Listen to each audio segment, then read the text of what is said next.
부산에서 두 번째로 높은 장산, 해운대를 대표하는 산이죠. 해운대구 면적의 45%를 차지하고 해운대 16개 동이 접한 곳입니다. 높이 634m에 이르는 시민휴식처로 많은 사랑을 받고 있죠. 그런데 정작 장산 정상부는 약 70년 동안 출입이 통제됐습니다. 국방부 관할 지역이라 철조망에 막혔는데 올 봄부터는 자유롭게 오갈 수 있을 것으로 보입니다. 뉴3가 새해 첫날 장산 정상에 먼저 다녀왔습니다.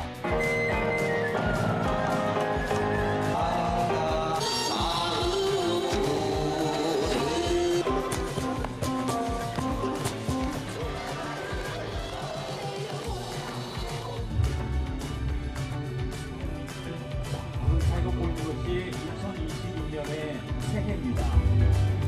우리는 70년 만에 시민의 품으로 돌아온 장산 정상에서 함께 개막을 하고 있습니다. 이민년 새해 첫날 임시 개방한 장산 정상입니다. 그동안 시민들은 이곳 정상을 밟지 못한 채 발걸음을 돌려야 했는데요. 제가 직접 부산 풍경을 한번 보여드리겠습니다.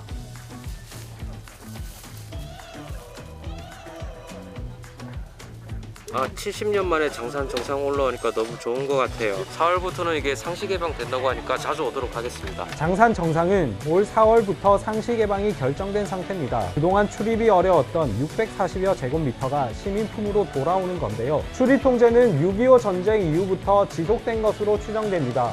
먼저 미군 주둔지가 생겼고 국군부대, 소방, 경찰 등 9개 기관 무성 기지국이 설치됐죠. 보안 문제라는 이유로 시민 출입을 막은 겁니다. 정상 개방은 2010년대 초반부터 추진됐습니다. 해운대구청에 따르면 2011년 장산 정상 되찾기 시민운동 등이 본격적으로 전개됐죠. 하지만 국방부는 개방이 불가능하다는 입장을 고수했습니다. 한동안 정체됐던 논의는 2020년 급물살을 탔고 결국 국방부도 시민 뜻을 따를 수밖에 없었습니다. 장산은 끈끈이 주걱, 벌매 등 보호종으로 분류된 다양한 동식물이 사는 곳입니다. 습지와 산림의 자연적 가치가 높은 데다 물놀이하기 좋은 계곡도 있죠.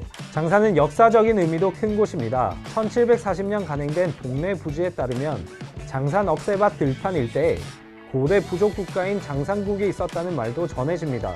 장산에는 천신과 산신에게 제사를 지내던 마고단과 천재단도 남아 있습니다. 마을의 안녕과 농어 풍년을 기원하기 위해 제사를 지내던 공간으로 추정되죠. 특히 장산은 지난해 9월 전국 최초로 구립공원으로 지정되기도 했습니다. 자연인문 자원과 문화유산 등을 통합적으로 관리할 길이 열리게 된 거죠.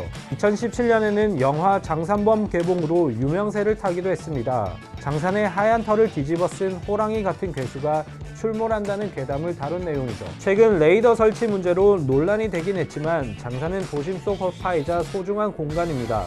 구립공원 지정으로 체계적인 관리가 이뤄지고 올 4월 정상이 개방되면 더욱 좋은 휴식처가 될 전망입니다. 호랑이 해인 2022년 정상에 숨었던 장산범도 혹시 발견되지 않을까요?